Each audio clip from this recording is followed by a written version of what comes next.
now. Just wanted to say welcome to today's panel discussion on the topic of investing to solve the global food crisis. My name is Shivani, and I lead Oxford University Outreach Initiatives for GAIN, otherwise known as Girls and Investors. And we are delighted to be hosting this event in collaboration with OSBI, the Oxford Sustainable Business and Entrepreneurship Society. I'm sure that many of you are familiar with GAIN as an organization, but for those of you who aren't, I'll give you a very brief intro to myself and to GAIN before introducing our three exceptional panelists. As I mentioned, my name is Shivani, and I'm an investment manager at Oxford University Endowment Management. I work as part of a small investment team investing approximately £5 billion of charitable assets on behalf of the University of Oxford and many of the colleges and associated trusts, with the goal of funding the university's research and education aims over the long term. I joined the GAIN team in December 2019 with the role of leading outreach initiatives in Oxford. GAIN is a community of investors with charitable status set up to address the lack of gender diversity in investment management from the ground up. GAIN's purpose is to inform and inspire young women with a strong network of female role models who speak in high schools and universities across the UK.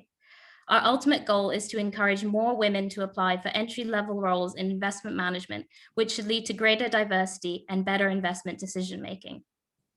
Today's session is focused on the very important topic of food and agriculture under the broader umbrella of sustainable investing. As it currently stands, our global food and agriculture system is centered around intensive farming and production at scale. This is inextricably linked to key global issues such as climate change, biodiversity loss, health and nutrition issues, waste production, zoonotic disease, and many more. This is an extremely topical issue at the moment that has been highlighted by prominent academics, philanthropists, and governments alike. As a few examples, the recent Dasgupta Economics of Biodiversity review commissioned by the British government emphasized that food production is the most significant driver of terrestrial biodiversity loss. Bill Gates, in his new book, How to Avoid a Climate Disaster, highlighted the importance of accelerating innovation in the food and agriculture sector, given that it is accountable for between 20 to 30% of greenhouse gas emissions. The UK government recently announced that it is committing £3 billion to support climate financing, some of which will be channeled towards more sustainable farming and food production methods. Regulation is also evolving favorably, with new laws being introduced to control pesticide, fertilizer, and antibiotic use. Consumers are also increasingly demanding more sustainable food products, including vegan and plant-based alternatives. And finally, COVID has woken the world up to the importance of a healthy relationship between humanity and the natural world. Today, our panelists will shed some light on how they and their firms are seeking to invest in long-term technology and innovation solutions to address the issues I have just highlighted. We want to make this discussion as interactive as possible, so please post your questions in the chat forum as we go. We will try to leave 15 minutes or so at the end for questions. Now, without further ado, I'm going to hand over to our three panelists. Thank you to all three of you for joining us today. Let's start with Clare Murray, co-founder of Bloom Equity. Clare, could you tell us a little bit about yourself and your role, what inspired you to work in food and ag investing, and how you ended up co-founding Bloom? Absolutely. Thanks for having me today, and nice to be speaking with you all. So I am one of the three co-founders of Bloom Equity. Bloom is a growth equity fund, so within the private equity world, investing in food, agriculture, and health across Europe. So we invest pan-European and Israel as well. My background is in the sustainable investing space. I started off my career at Goldman Sachs in New York, clearly American by background. Went to Duke University for undergrad, where I studied art history. So very far from what I'm doing today, and that's been a great journey. And so for those liberal arts majors, you obviously have options in terms of what you decide to do professionally. Worked at Goldman for a few years as part of the analyst program, spent most of my career at BlackRock, where I helped to build their sustainable investment platform, which is a platform that goes across public and private market strategies. And that's thinking about ESG integration and policies, all the way to building new funds and strategies that have a thematic focus, whether that's environmental or social.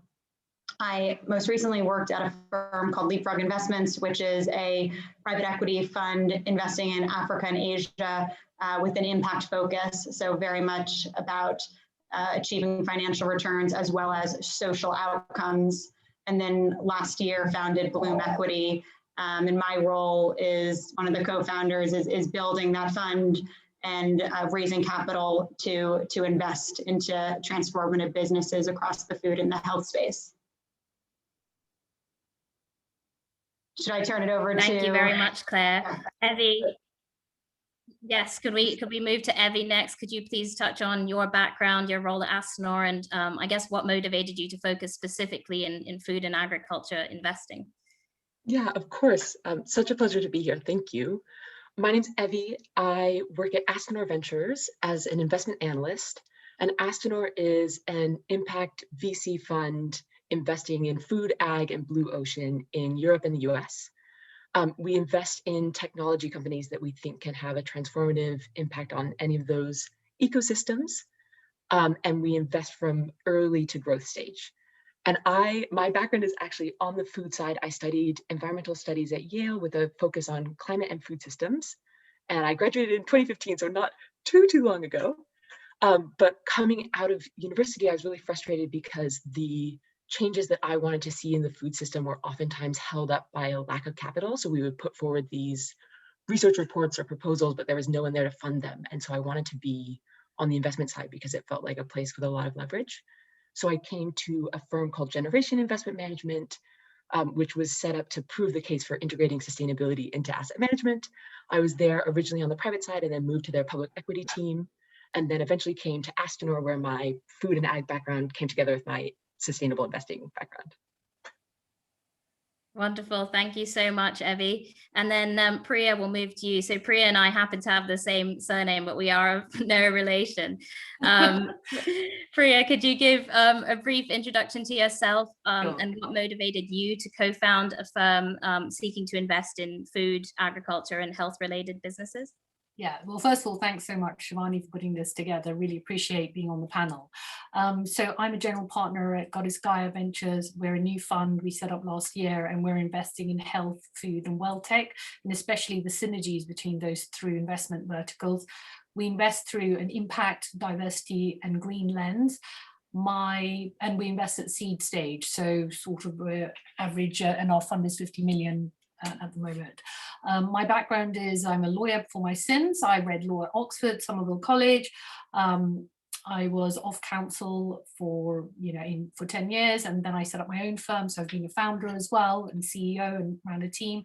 We've raised money from the Middle East for the last 10 years. And yes, I really wanted to set up a fund. It's something that I really wanted to do. And I'm very passionate about this area because I had cancer 10 years ago, and I actually realized how much food had an impact on my health. And when I was going through that process, there was just nothing that I could read or go to understand how food, health, and well-being interact. So yeah, this is very much, the fund is a labor of love. And I think the other two general partners, Lisa and Nadia, feel the same way about the fund. So it's a very personal journey for us, but something we're very excited to invest in innovative founders. Well, thank you to all three of you. It's fantastic to have you here. I wanted to start off with a more broad question, and I had touched on this a little bit in my introduction, but perhaps Evie, we'll start with you.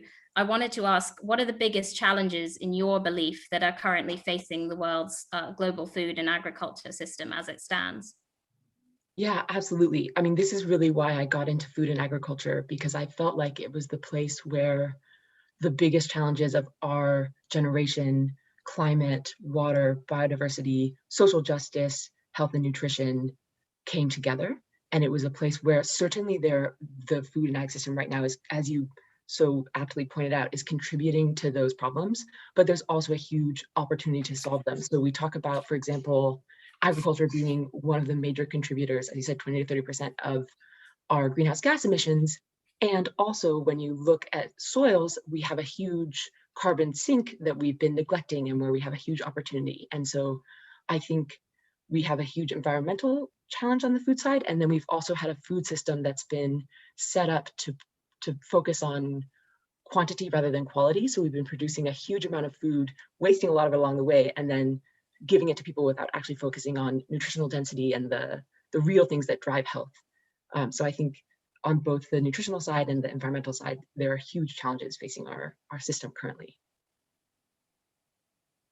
And just to add to that, because it's so spot on in terms of, both at the intersection of diet and nutrition, as well as the challenges that our food systems has on our planet from a climate perspective.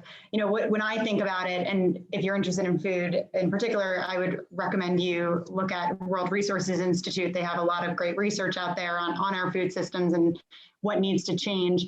When you think about where we're going to be from society in 30 years from now, so by 2050, we're going to be a population of 10 billion people, and that will require 56% more food than we currently produce today. And so when you think about, already our food systems are at a breaking point, and in terms of how the damage they're causing to our planet, that's going to be exacerbated. So unless we do something within this generation, we just will not be able to continue on the status quo. And so that's why I'm really excited about really backing companies that are transforming our food systems to tomorrow's world versus the world of the past. Yeah, and I agree with both my co-panelists, and actually I would add to that as well. I mean, I think 22% of all world deaths are caused by poor diets. So food is an absolutely vital area to focus on and invest in. But as well as a lot of people focus on actually we need more food in the world, but actually we also need to be able to not waste that food as well. I mean, in this country alone, we're wasting 4.5 million tons a year, which is 10 billion edible meals. I mean, and then you think of how many people are starving. So there needs to be a balance. So I think the challenge is actually to create a balance about all these real world problems. And I think investing in innovative companies we play part of that narrative. Thank you, all three of you. That's a great start to the event. I wanted to go into a little bit more detail and to discuss why in particular you think there's been a lot of growth or emerging interest in this area, I guess more recently, even though it's actually been a problem for such a long time. And I think COVID might be one of the contributors to that. So perhaps Claire, you could start off with that question. Yeah, absolutely. And COVID specifically is really accelerating some of these trends that we're seeing, and the focus that both governments as well as consumers are thinking about the food systems. So when we think about what's driving change and growth, there are 5 structural drivers that fundamentally reshape our food systems. One is a demographics change. So we have a growing global population. And in a European context, that's an aging population that's moving towards urbanization, so living in more urban areas. Then you have climate change. So, whether that's associated with extreme weather and air, land, water pollution, that's becoming more and more top of mind and more obvious in terms of how that affects us day to day. Then you also have a new consumer. So when you think about what you're eating personally, as well as what society is looking for, they're really embracing change. They want healthier foods, safer, more sustainable foods, and addressing and mitigating climate change as well, so that awareness. And then you also have a regulatory landscape that's more supportive to transformation and change. Shivani mentioned before what Europe and the UK are doing in terms of commitment from a capital perspective, but that's really more broadly being focused on, particularly now with Biden in power in the US, that will be more of a global focus. And then you have technology, which is accelerating and enabling change across the food systems, whether that's everything from agriculture and how you grow food, all the way to diet nutrition and how what food you grow, how you consume it, and how it's distributed also. Fantastic. Thanks very much, Claire. And I wanted to move on to talking about what the specific role that investing has to play in addressing the problems that we've all just discussed. And I guess within your firm, how are you investing in solutions to those problems? So let's start with Priya. Yeah, I mean, I think investing it plays a vital role. I mean, how are we going to solve real world problems if governments aren't going to put money behind it, or if, for example, charities, you need private capital. So setting up a VC fund is a way of pouring money into the system where you are actually backing entrepreneurs so that they can address these problems. So it is actually, that's the positive side of what a VC firm can do and actually deal with these issues at hand, I think. I would maybe add to that. I definitely agree. And I think the other thing I love about VC is that it combines a sense of urgency and the sort of financial backing to scale really quickly and try to solve these extremely pressing issues with a long time horizon. So companies can take the time to invest in their technology and really, they don't have to show profitability too early. They can sort of situate themselves as strongly as possible before scaling. But then there's also this VC expectation and goal of bringing that company and therefore that impact to as large a scale as possible. And I think that combination can be really unique in the impact space. Yeah, I mean, definitely. And it provides rocket fuel, doesn't it? I mean, you've got an idea, how do you get it off the ground? You need lots of money, especially in technology, and especially which sometimes takes a while to build as well. So you need some of that patient capital behind it as well. So yeah, I mean, we are a vital part of the ecosystem to actually help create change. And I think that really needs to, and that really makes a big impact on what we're doing as well, basically. So it's very much dependent on the investment thesis you have as well as a firm, as where you want that impact to be. But yeah, absolutely. I think we have a positive role to play in all of this. And just to add to that, in addition to the capital, which is really critical, and actually when you think about where capital is most needed, European companies at the growth equity stage are undercapitalized compared to US companies. So when you think about like where that capital needs to flow, there is really a gap in the market for companies that are trying to scale in Europe to really achieve success and scale and internationalize and continue to expand. So the capital is critical from an investment perspective, but then also you have the partnerships and the hands-on support that a team can provide, and going in and working with those companies, helping them as they grow. They're going to need to continue to expand from a talent perspective, and so helping them think about hiring, who's the right fit and profiles, thinking about how you internationalize or expand into new markets or expand product offerings. So what's also great about venture and private equity is that you really can provide the capital and then the long-term support as well. Yeah, totally. And, I think the capital is one part of the puzzle. I mean, what we're trying to do at God is Gaia as well is link up R&D, university innovation, and bring that on board into our fund as well, because you need a full 360 ecosystem. The capital is great, and it plays a part, but it is a 360 ecosystem. So actually working with partners, working with Oxford, for example, taking that great innovation and bring it to market as well. That plays a huge part in this process as well.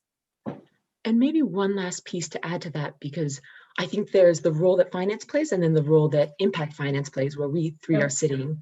And one of the roles that we really feel we play, especially when we're on the cap table with more generalist non-impact investors, is that we set KPIs and really encourage our companies to stick to their impact mission and to see that as one of their measurable and sort of returnable outcomes. And I think that is a role that we take really seriously and try to stay close to companies on, so that as they scale, they really are achieving what they set out to achieve from an impact perspective. Perfect. Thank you, Evie. And we will come on to talk more about the impact side and how you actually measure impact shortly. But first, I wanted to kind of dive into a bit more detail on the investment side of the kinds of sectors and companies you're looking at. So it'd be great to hear from all three of you. And perhaps we can start with Evie. What subsectors are you seeking to invest in through each of your funds? Yeah, so we actually look across the food and ag system. We think of ourselves as investing from soil health all the way through to gut health. And that means we get to look at an extremely diverse range of subsectors.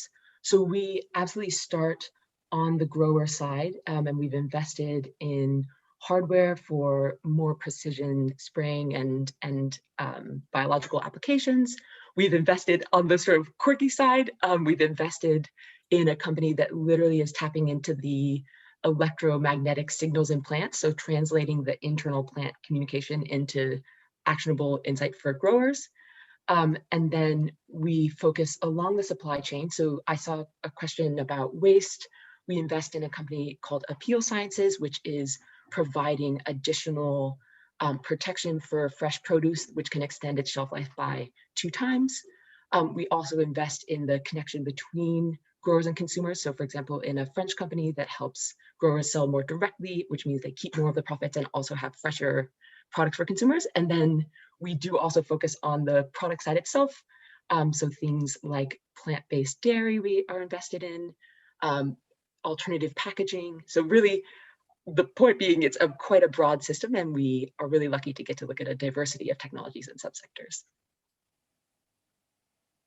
Thanks very much, Evie. Claire, could we move to you to talk about what subsectors Bloom is looking to invest in? I know you're at an early stage of your journey, but just a kind of high-level overview would be very helpful.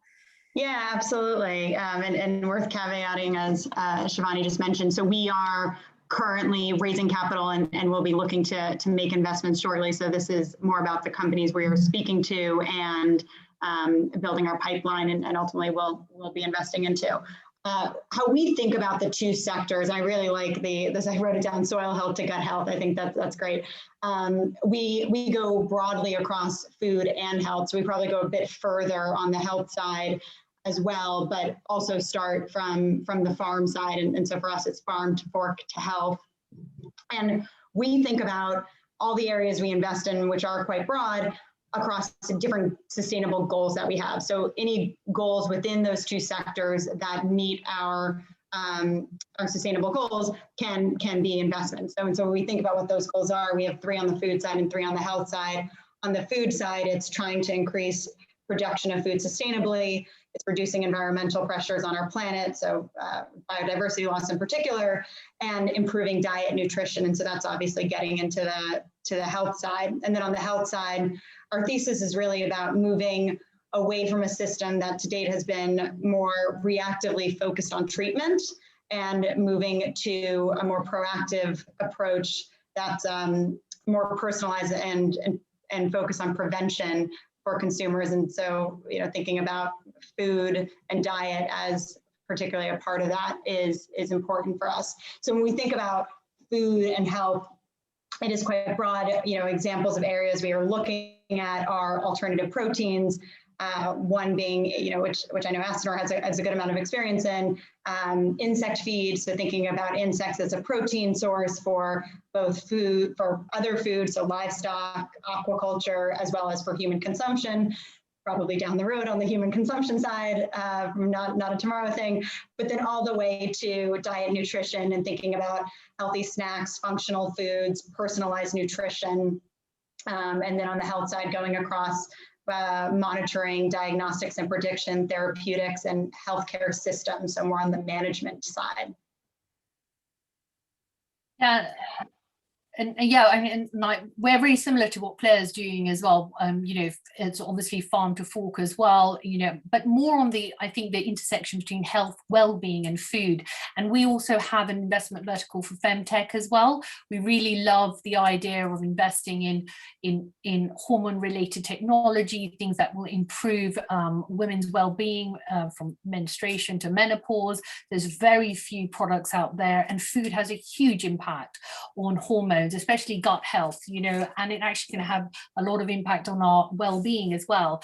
And also as well, our fund is very much 50% of our fund will be dedicated to female and BAME founders. So we have a strong trajectory of actually investing and giving back as well on that. And we are really excited with some of the founders that we've come across so far. And so, yeah, I think for us, it's obviously the food, health and well tech and the intersection, but it's also, I think the female and BAME founders is something that we feel very strongly about and very passionate about, but also femtech as well, which is now starting to sort of, gain more traction. And there's some amazing companies that we've seen, which I think, given that we're 50% of the population and there's not that many changes and diversity in products that have been made for us, I think it's time to start investing in that vertical.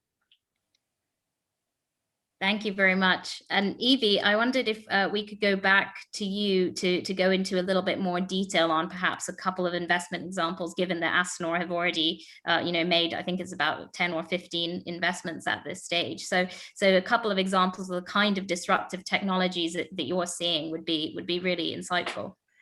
Sure. Let's see. Well, we could maybe start.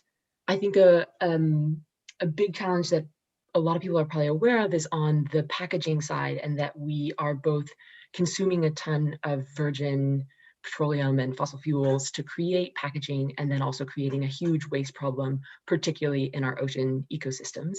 So one of our UK-based companies is a company called Notpla, which, as Priya was saying, grew out of university research.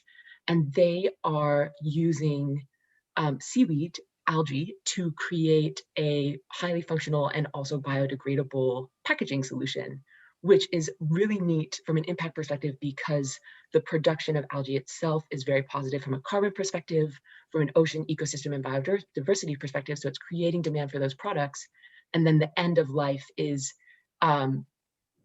yes, wonderful, you had an event with Notpla, is also even, but like it's biodegradable even in a home composting environment. So that is one of the solutions we're really excited about, that's taking on a huge problem and now really ready to scale. So they've done a ton of work.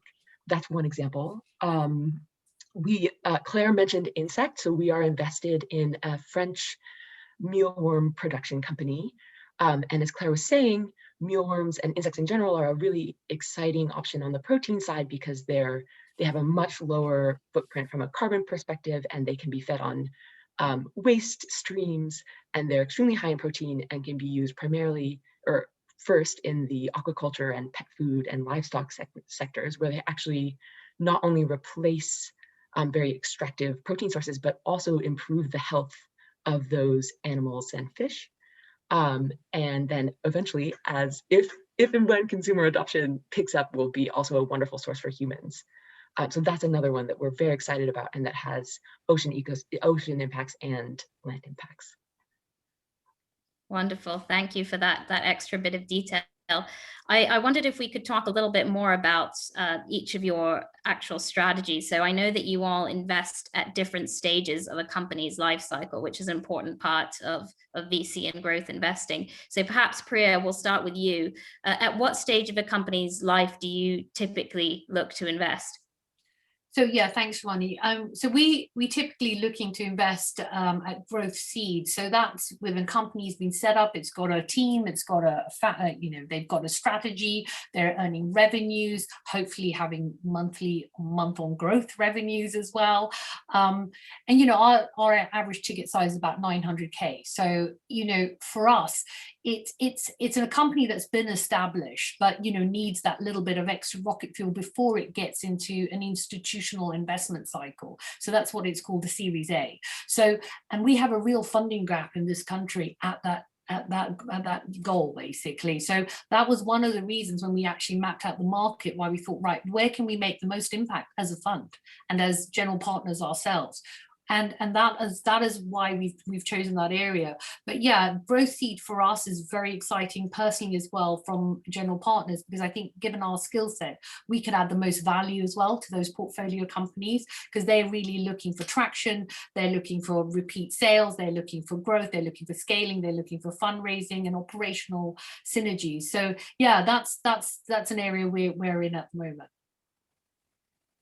Great. Claire, would you be happy to go next? Yeah, absolutely. I'm probably the next, when you think about a company's life cycle, I would come then after Priya in terms of where Bloom Equity will provide capital to companies. So we are also in the growth equity stage. We're investing primarily in Series B and Series C, so post the seed round that Priya was talking about. This is where companies are really clear on what their product is, what their offering is, and they're looking to have that capital to really continue scaling, whether that's moving into new markets, or primarily it's moving into new markets, but it could also be building new products or starting to really spend on marketing and increasing brand awareness, depending on the type of company it is. And so what's really important to us is that the companies have revenue associated with the businesses. They may not be profitable yet at the company level, but when you think about the unit economics, so whatever the product or services is that they're selling, they have that figured out. So we are coming in once they've really gotten the kinks figured out and are on a solid platform and are looking to continue their growth journey. And we tend to be a minority investor. So that means we are coming in where the entrepreneur and the management team is continuing to have control over the company, and we are just a partner to them. Thanks, Claire. Evie, would you be happy to go next? Yeah, I don't have too much more to add because we basically sit between Priya and Claire. So we do Series A and Series B primarily. So that would be when I would say the kinks are not yet worked out. Usually the company has a product and is starting to scale, but there might be some things still to learn about how to do that scaling.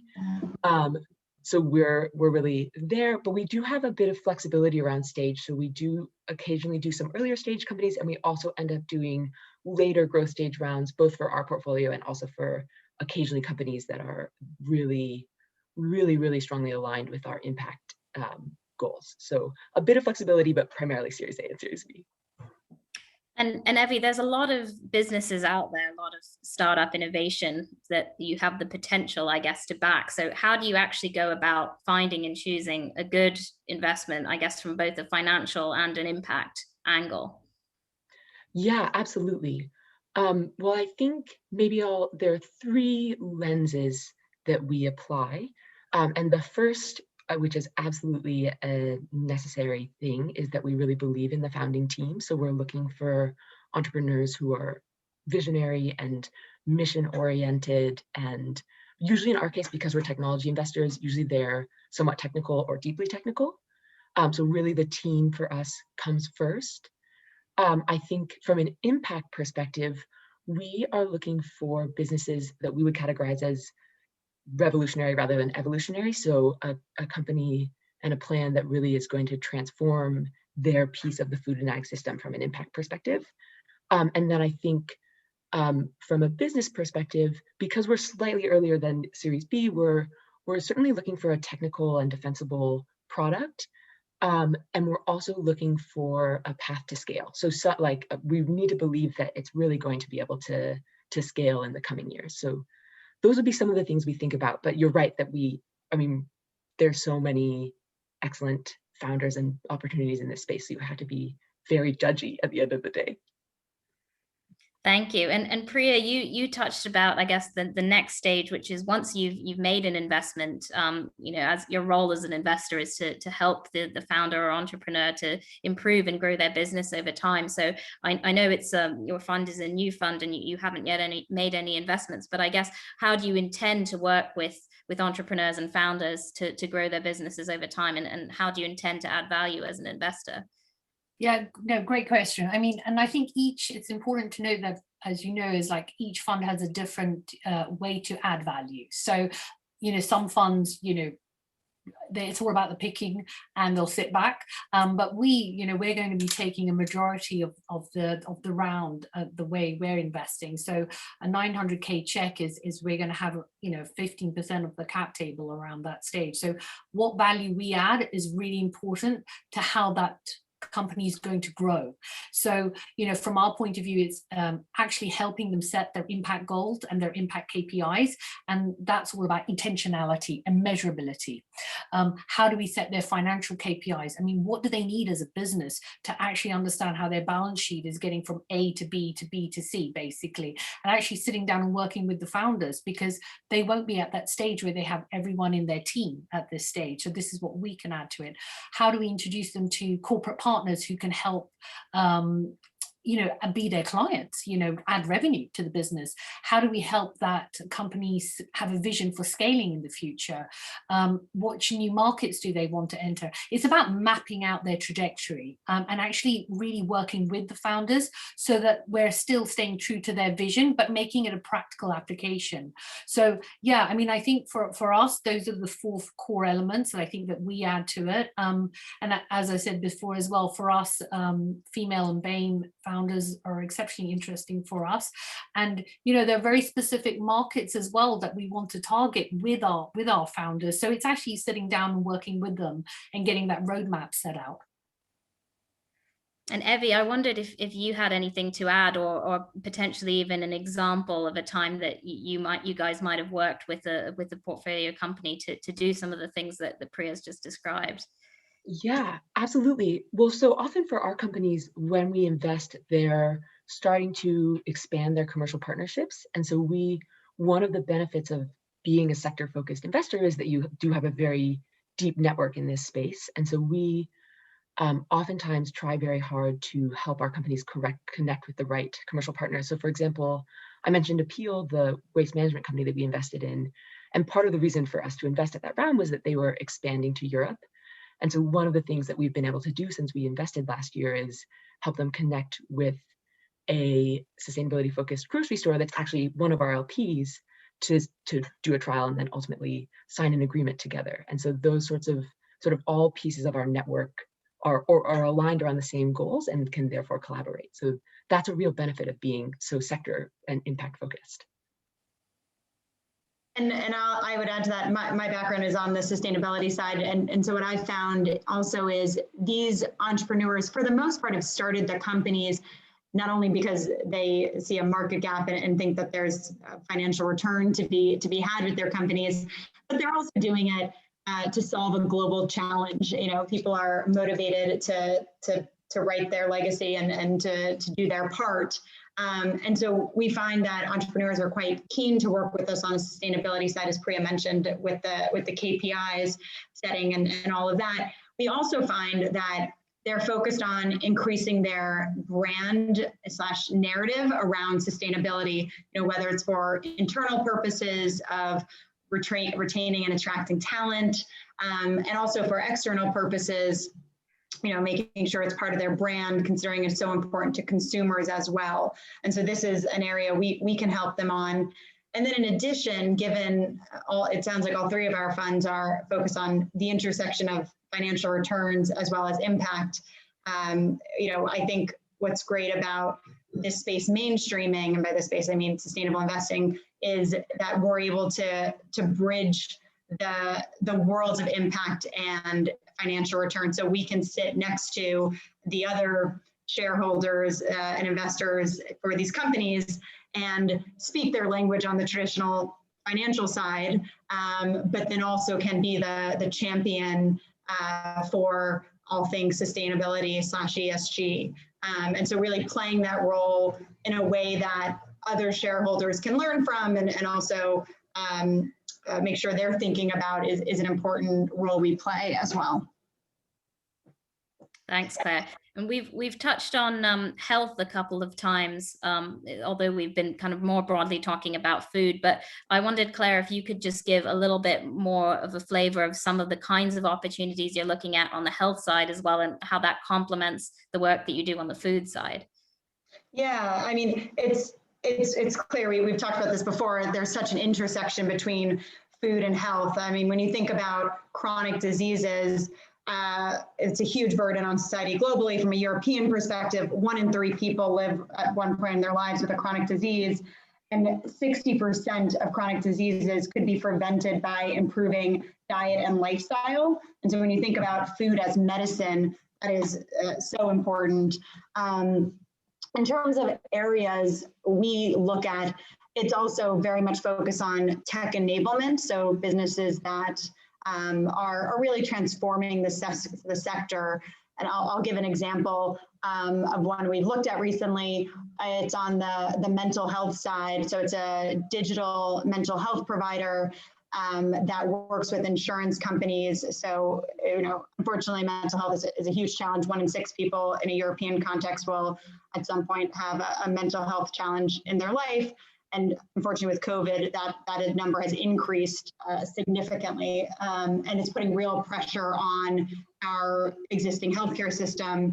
And so if you can find a way to digitally provide support to individuals in a way that is clinically proven, so less on the wellness side and more on the scientific side, you know, you have the ability to provide access to a critical service to a much larger population at, depending on the country, at a lower cost as well. And for us, it's when we think about what we're trying to achieve on the health side, it's improving access, improving outcomes, and reducing costs ultimately. Yeah, I mean, I think that. Yeah, I mean, that's very similar to what we're looking at as well. I mean, I can track my own journey, for example, like when I was going through IVF, you know, it was like, how do I actually assimilate all this information together, basically, right?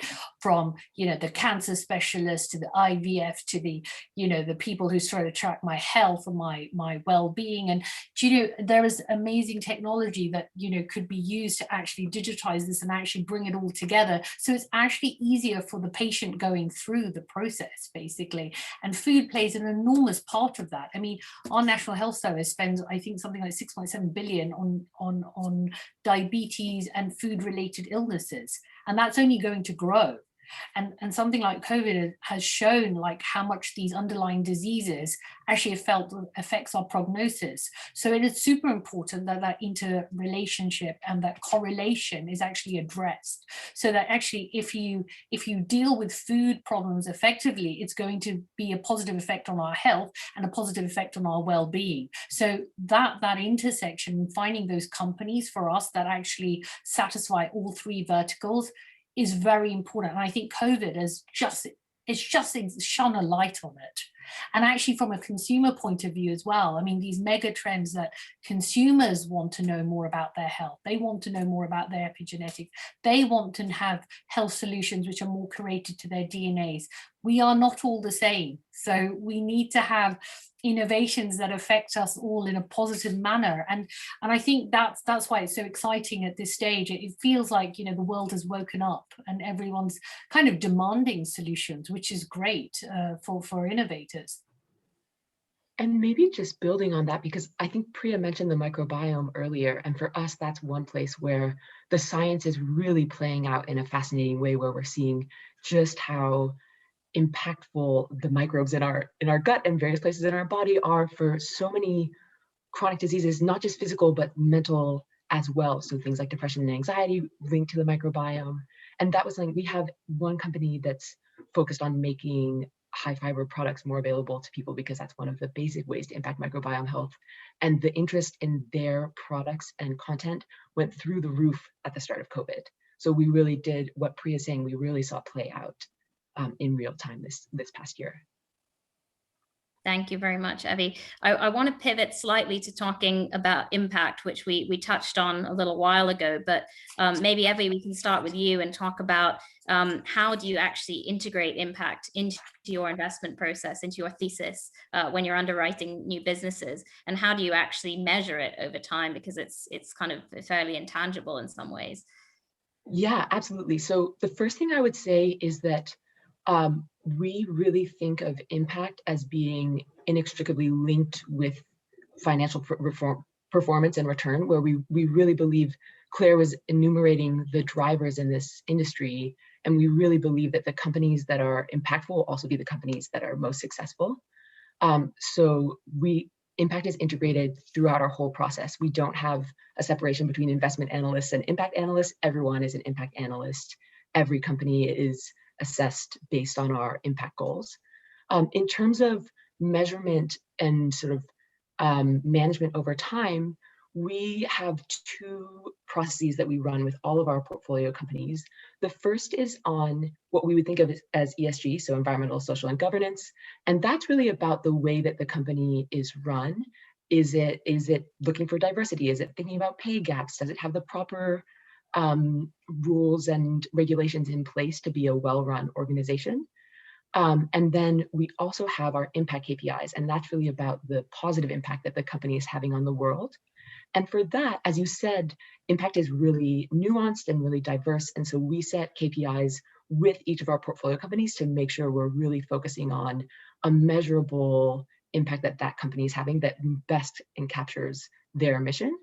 And then I think really crucially, we as a firm tie our own compensation not just to financial return, but also to impact return. So there's a percentage of our compensation that if we don't perform as a portfolio on impact, that money will be donated to charity, which is great and also motivates, I think, the whole investment team to be thinking really hard about impact at all times. Yeah, Great. ours is very similar, Evie. It's quite interesting actually to hear you speak. So, you know, this impact carry, that's something that we very much believe in as well, and setting impact KPIs. And, you know, for the audience as well, you know, impact is a very interesting area. It's not so much codified. You know, there's a lot of stuff that you need to bring together to actually structure your KPI, so they actually are sector specific. So, you know, actually, you know, sitting down with a company, mapping out what their impact KPIs, mapping out as a fund what your KPIs are as well on the impact side is also very important. So there's some synergy between what your portfolio companies are doing and what you're doing on a fund level as well. So, you know, and that's what makes this space really, really interesting, because it's not like, you know, you have a set of, you know, you have the UN SDGs, but it's not like you have a set of goals and that's what you have to look to. You actually have to have a little bit of innovation and creativity around that and be very sector specific, actually understand what the company is trying to achieve, and actually encourage them, empower them so that they can actually deliver that impact as well. So yeah, absolutely, Evie, you know, totally agree. We're on the same page on that one. And I don't have much to add because we also track KPIs, so that's very similar. The one component that I'll mention is we also think about, so we think about it in an integrated way from sourcing, and we're trying to identify the inherently impactful companies. So ones that, as we help them scale and grow, we're able to accelerate both the financial side as well as the impact side of their business. And then the KPIs have been mentioned already. And then when it comes to exit, so as a private equity firm, you know, we have a hold period, and then we will look to sell the company over to someone else. And we think about who the partner is from an impact perspective. You know, as part of our investment, we want to be tying the financial success of the firm to the impact goals they're targeting as much as possible, which would mean that whoever then, you know, takes an ownership company, a stake in the company at a later point, would hopefully continue that. But we are assessing potential exit buyers to ensure that that impact narrative won't be destroyed. And that's something that, you know, is quite critical to us, that we want to continue to have these companies focused on solving the global challenges we've already discussed. Yeah, and maybe just to add to that as well, it's really interesting. So Claire, you're investing further down the line from us where we're investing. You know, most of our companies don't really have an impact roadmap. Yeah. You know, we're helping them create it. We're actually helping them formulate that roadmap and actually giving them that intentionality so that they become impactful. Maybe they haven't even thought about it before, and we're actually bringing that into the process. But it is super important that that impact is carried on each round as well. So it's really good to see Evie and Claire, you know, you follow that trajectory through the life cycle of that company. Thank you to all three of you. You've been hugely informative and insightful. I think we should probably allow a little bit of time for questions, because we've got quite a few coming in. Quite a few of them are focused on impact, which we've just spent a little bit of time discussing. So I'm going to cover some of the others, and please do keep the questions coming in the last 10-15 minutes or so. But the first question is focused a little bit more on the investment process and how it works. So happy for any of you to take this. But the question is, how would, for example, a health firm looking for finances go about approaching your funds that you manage? So I guess, how would they seek to raise funding from you? And what actually happens before this kind of relationship with such a firm starts? I can start, and then you guys fill in the gaps if that sounds okay. So for us, typically the company would reach out to us either through someone, but also we have an info@email, and we read it every week. So don't feel shy about emailing us. We think it's really important to democratize access to capital. So if you email us, it's not just going into the ether, it's going to me. Then we'd have an introductory conversation to understand a bit about where the business is right now and where it's trying to go, and to understand the team. Then we would have some sort of internal discussion with our investment team to talk about whether that company is in our investment thesis, and sort of aligned to what we're looking for. And then we would start our due diligence process, which can take anywhere from, it really expands or contracts based on the timeline of the company and the work that we need to do to get comfortable with the team and the technology. But that would include things like presenting to our team so that everyone gets to meet the founders and really understand the culture and the vision. It would be, we don't think that we're experts in any one technology, so it would be bringing in external technical experts to really understand the innovation. It would be conversations with customers or potential customers, and really just a deep dive into the business and the business plan. And then if that all went well and both sides were interested in proceeding, it would mean agreeing on a term sheet, so some outline of what the deal would look like and how much money the company would take for what percentage of their ownership. And that might include other co-investors as well. And then we would go into sort of the final due diligence process with lawyers and more rigorous additional DD. And then eventually we would sign our shareholder agreements and become a portfolio company. And then we would go through our sort of onboarding process, which includes setting impact KPIs and starting to talk about the support that we can provide. So that's a rough outline, but it really depends company to company. There's not much to add from our side on that, except I suppose, we're investing at an earlier stage. So for us, it's more about intentionality of that company. So for example, if we want to encourage our companies to actually undertake some of these impact measurements. So for example, we have an impact framework when we actually screen companies. And for us, it's like, does that company have the intentionality to execute X, Y, Z in impact? So they may never have thought about it before, but our job is to actually encourage them to look at this in a different perspective. So I think that's probably, that's very much dependent on where the life cycle of that company is. So, but otherwise it's a very, very similar process for us as well. Probably is for most funds, actually, isn't it? And I'd say the other part is just being part of the ecosystem. So, even this is a good example of, like, because we're later stage, we could use either of these firms potentially as partnering, so we could get brought into a round if one of the other firms are already invested into a company. So also, once you start taking external capital, it is a small world where you're aware of. The only advice I would give is make sure you have your company information on Kpis, because that is a data source that a lot of firms look at when they're trying to understand subsectors. Thank you all. Sorry, go ahead, Priya. Yeah, and also I would say maybe add to that, be part of communities. So for example, one of our general partners, she ran Y Food. It's a huge food community. Being part of a sector focused community is very important. Lisa, one of our other general partners, runs an accelerator up in Scotland. Being part of that community is a very good way to get access to VC money, basically. It doesn't necessarily have to be a cold call or a cold email, basically. Knowing someone who knows someone, but being part of a community as well is super important to get noticed, right?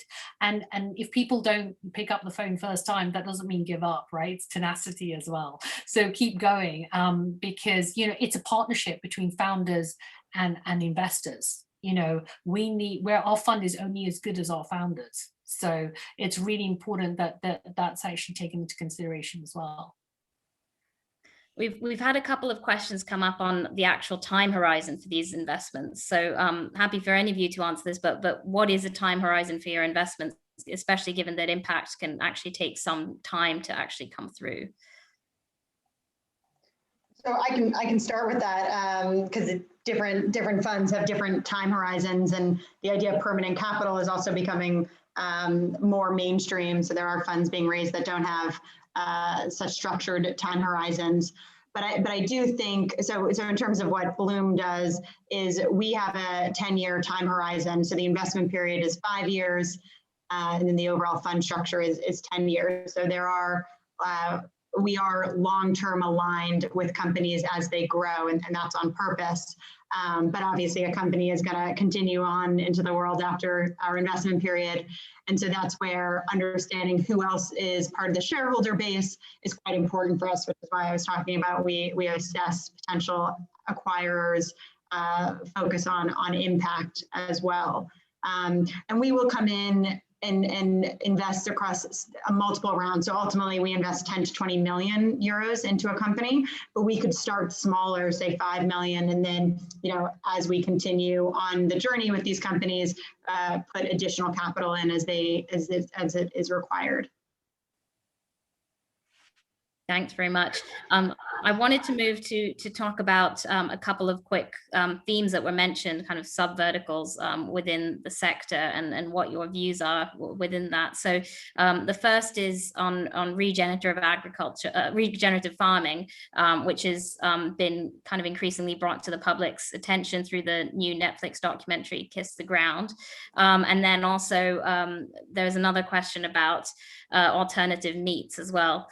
So again, happy for any of you to jump in and answer on those two sectors. I can jump in on regen to start, because my background actually is in regen ag. That's what I studied at university. I wrote my thesis on regional meat processing as an enabler of regenerative ag and livestock production.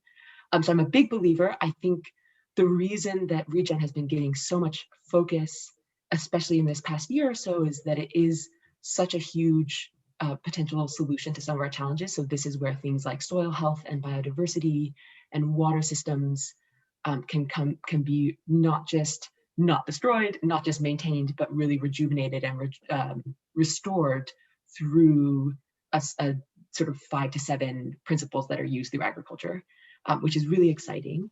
I think regen is an interesting place as a VC investor because there are some inherent tensions. One of the principles of regenerative agriculture is that it is diverse and place-based. And so you can't have a blanket solution by definition to a diverse and place-based practice. And so it's been really interesting to think from a VC perspective where we're aiming for scalable solutions where we can be most impactful in the regen space. And the place where we've first invested is on the financing side. So there we can really provide a more flexible and nimble lending system to regen producers who want to scale their production. We're invested in a company called Mimosa here in Europe, who does provide lending to growers and integrates soil health information into that lending system. So that's one place we're really excited. And I think the other place where we see a lot of activity is around compensating growers for the ecosystem services they provide by practicing regenerative ag. So that's where you see things like markets for soil carbon, markets for water system restoration, markets for biodiversity credits. So really exciting space, and one where we're trying to be really thoughtful so that we don't destroy the whole principle of the thing by trying to scale it too uniformly. Yeah, I think that's really interesting, actually. I mean, and on top of that, I think there's on top of the regenerative ag, it's also about when to actually plant crops and when to get the maximum yields of those crops so that you're actually preserving the authenticity of the soil as well. And there was a great company that we came across through Oxford Foundry who are using AI to actually measure when is the right time to actually plant crops and actually when they would give the maximum yields. And they were using artificial intelligence, and it was just an amazing idea, and how that actually preserves the soil in the long run, actually, and actually gives a greater yield production as well. So, even in Oxford itself, there is just so many interesting things coming out on that basis, basically, and the linkage between regeneration and also crops maximization, but with the minimal amount of disturbance to the earth.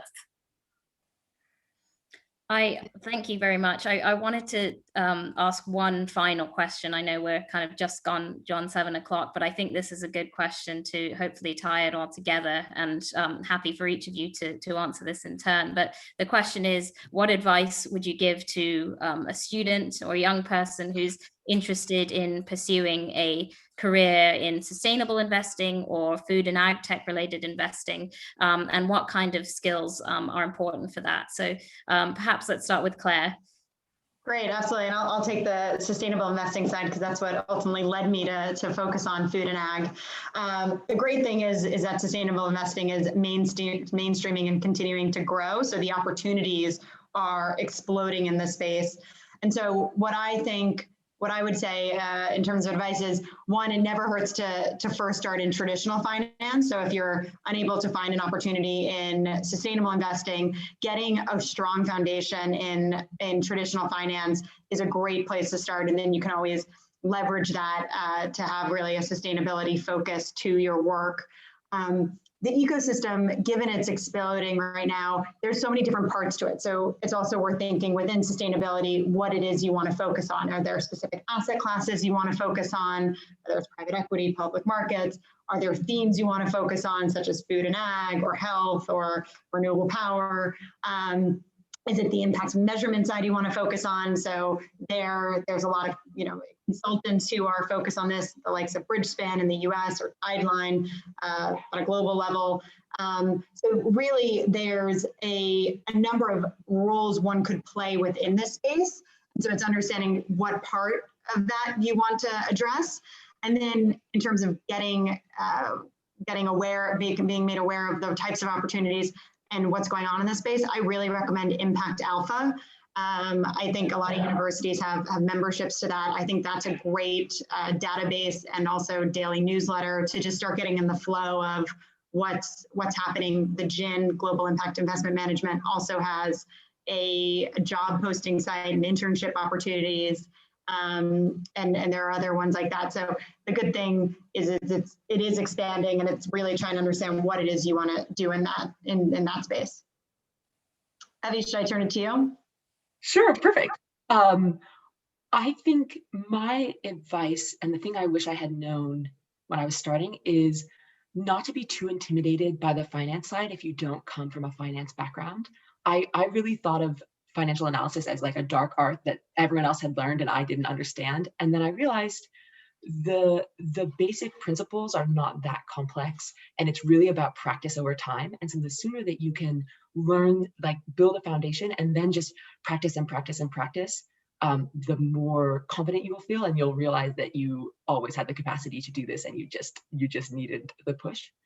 So that's really I really don't want anyone to feel like they inherently don't have what it takes to be in finance because it's depicted in the media as this scary thing. It's really not. It's really like pretty basic math. And then you get to do all these really fun, impactful things, because investing is, at the end of the day, an extremely fun job where you just get to learn a lot and be around really ambitious, visionary people. So I can't recommend it highly enough.